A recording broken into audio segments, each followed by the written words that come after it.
Public transportation around the area of Chicago and the northeastern part of Illinois is becoming less and less consistent, more expensive, and sometimes even redundant, especially when trying two or more of these forms of transportation between Metra, CTA, and the PACE suburban bus services.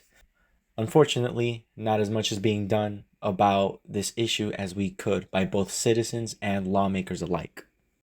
I know a lot of people, including most of you in this class, taking at least one form of this transportation to get to school and perhaps other places, as there is a $730 million budget cut that is destined to hit all three of these agencies by 2026.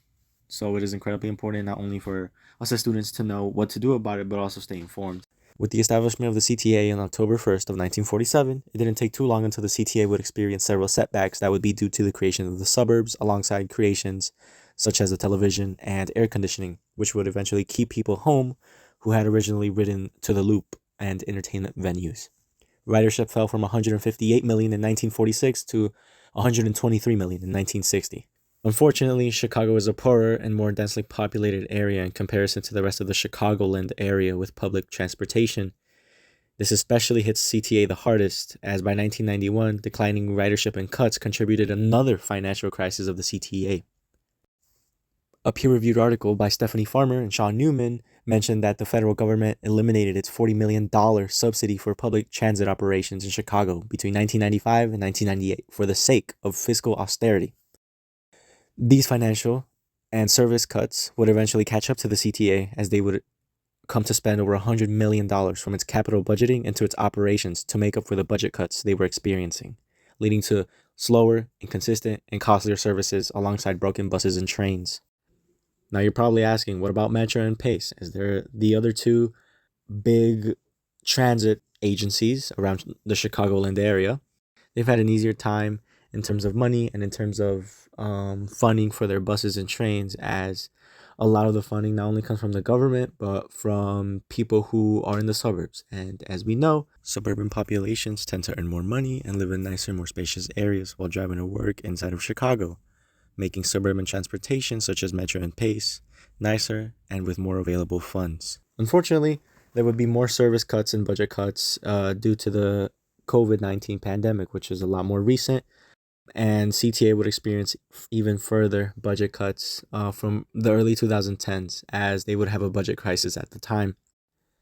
Regarding Metra and Pace, they've made a remarkable recovery since the 2020 COVID pandemic, as shown by the ArcGIS article, with Pace making an 8% decrease in service, which is up from an 11% decrease, and Metro with an 8% increase, which is actually up from a 26% increase. However, the article does conclude that these public transportation services actually provide less service than they previously did 15 years ago. In regards to the CTA trains, they've had a 5% decrease in service, while the CTA bus is still at a whopping 29% decrease in service compared to 15 years ago, which just barely started to increase around 2 years ago in 2023. With the lower production quality in CTA, the other public transit organizations started getting affected by these cuts, as their workers who went into the city of Chicago were not bringing in money and/or used other forms of transportation instead. Same thing goes for commuters. This would lead to a significant decrease in customer satisfaction amongst CTA, PACE, and Metro transportation services. How do we know this? Well, the Regional Transit Agency, the RTA, compiles and does a region-wide survey that targets commuters and asks for their feedback regarding the modes of transportation that they took. Concluded that customers are overall less satisfied with how these services functioned in comparison to when the survey was first conducted in 2013. The survey discovered that commuters are 10% less satisfied than previous years about the cleanliness and of the bus stops and on board, coupled with the fact that commuters are at least 10% less satisfied regarding the security of the bus stops, bus drivers, and their frequency. The researchers concluded that some attributes showed sharp declines in satisfaction between 2016 and 2022 surveys. This was especially the case for attributes relating to safety, security, and cleanliness. However, commuters are satisfied with service attributes that relate to employee performance and ratings, which is a really good thing for the workers. However, this does mean and indicate that the trains and buses are not being entirely met by commuter expectations. Luckily for us, there are initiatives that people and groups are fighting for regarding transportation around the area of Chicago. Organizations being launched include the Transit is the Answer and the Regional Transportation Agency, which aim to provide public transportation amongst the northeastern part of Illinois in the following ways: securing increased funding for transit operations, developing structures focused on expanding access to opportunity, building a coalition around value that brings it to the Chicago region, support communities' efforts to improve area around their transit stations, engage with communities, secure increased funding, and partner with roadway agencies to build more transit-friendly streets.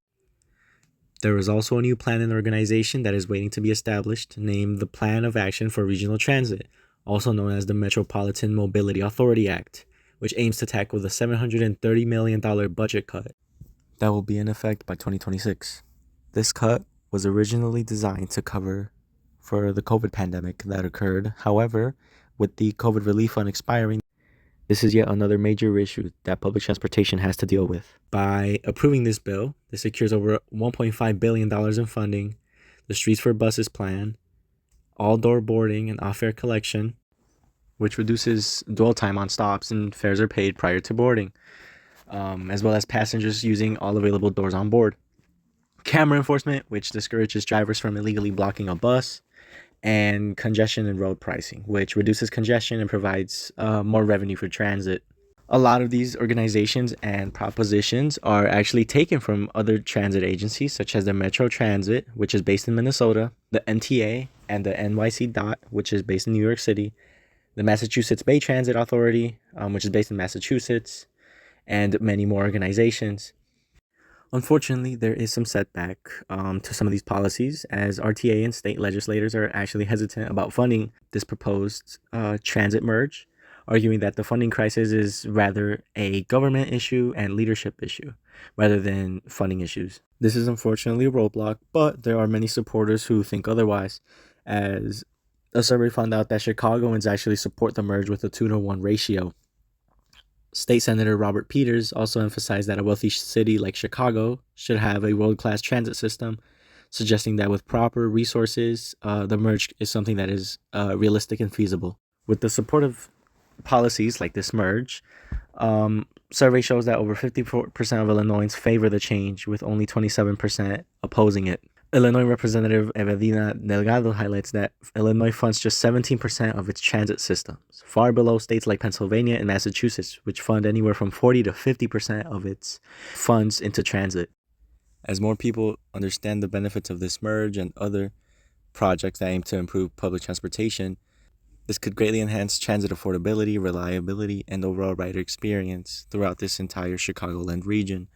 There are actionable steps that can be taken by both citizens and us as students that want to improve the current state of public transportation. I interviewed Omar Garcia, who is a Citizens Advisory Board member for the CTA and is contracted by the Northwest Center, who are a company that specializes in community gatekeeping around the neighborhood of Belmont-Cragen. As he stated, groups and unity is a big central part. For example, just making a campaign. When you make a campaign with a large group of people, it makes it into a force where people and groups see it as something great and valuable. When politicians see this, they get pressured, and that's when they start doing things. Having been part of CTA, I see it work. It goes into the graphs, even when people don't believe it goes into the graphs. It does help, and that's why CTA and Metra and PACE are unreliable. In conclusion, use the resources around you, whether it's the surveys that the CTA posts or other feedback surveys from each of these organizations. You could perhaps even attend a lobby day by trying to advocate for changes within the state of Illinois regarding public transportation. We have many resources around us that oftentimes go unnoticed, and in order to make the most of what we have to take advantage of these opportunities. At first, it may seem as something insignificant, but taking advantage of these resources and knowing things can really add up, especially as it pertains to our public transportation, as Chicagoans and students alike. So please, make sure to go out there and make your voice heard with public transportation by partaking in these activities to make our public transportation a better, cleaner, more efficient space for everyone involved. Thank you.